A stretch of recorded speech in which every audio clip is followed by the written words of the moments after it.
ನಮಸ್ಕಾರ ಸರ್. ನಿಮ್ಮ ಹೆಸರು?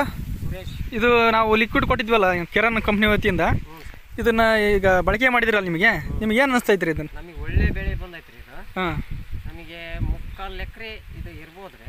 ಓಕೆ. 3/4 ಎಕರೆಗೆ ಒಂದು 12ರಿಂದ 13 ಚೀಲ ಜೋಳ ಆಗುತ್ತೆ. 13 ಚೀಲ ಆಗುತ್ತೆ. 13 ಚೀಲ ಆಗುತ್ತೆ. ಹಾಂ ಹಾಂ, ಚೆನ್ನಾಗಿ ಇಳುವರಿ ಚೆನ್ನಾಗಿ ಬಂದಿದೆ. ಈಗ ಚೆನ್ನಾಗಿ ಬಂದೈತ್ರಿ, ನಮಗೆ ಬಂದೈತ್ರಿ. ಇಳುವರಿನೂ ಹಂಗೈತ್ರಿ. ಹಾಂ, ಒಳ್ಳೆ ಸ್ಟ್ಯಾಂಡರ್ಡ್ ಐತ್ರಿ. ಗರಿ ನೋಡ್ರಿ ಯಾವ ಥರ ನೀಟಾಗಿ ಬಂದಿದ್ದಾವೆ ಗರಿಗಳು. ಭಾರಿ ನೀಟ್ ಬಂದೈತ್ರಿ. ಬಡ್ಡೆದಿಂದ ಹಿಡಿದು ತುದಿವರೆಗೂ ಗರಿ ಎಲ್ಲಿ ಒಣಗಿಲ್ಲ.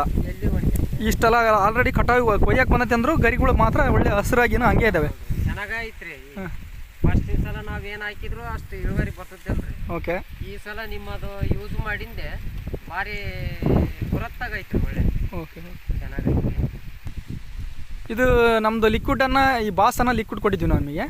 ಇದು ಎಷ್ಟು ಲೀಟ್ರ್ ಯೂಸ್ ಮಾಡಿದ್ರಿ ನೀವು? ನಾವು 3/4 ಎಕರೆಗೆ 2 ಲೀಟ್ರ್ ಯೂಸ್ ಮಾಡಿವಿ ನೋಡ್ರಿ. 2 ಲೀಟ್ರ್ ಯೂಸ್ ಮಾಡಿದಿರಿ. ಒಳ್ಳೆ ಚೆನ್ನಾಗಾಗಿದೆ. ಒಳ್ಳೆ ಚೆನ್ನಾಗಿದೆ. Okay sir, okay. ಧನ್ಯವಾದ. ನಮಸ್ಕಾರ.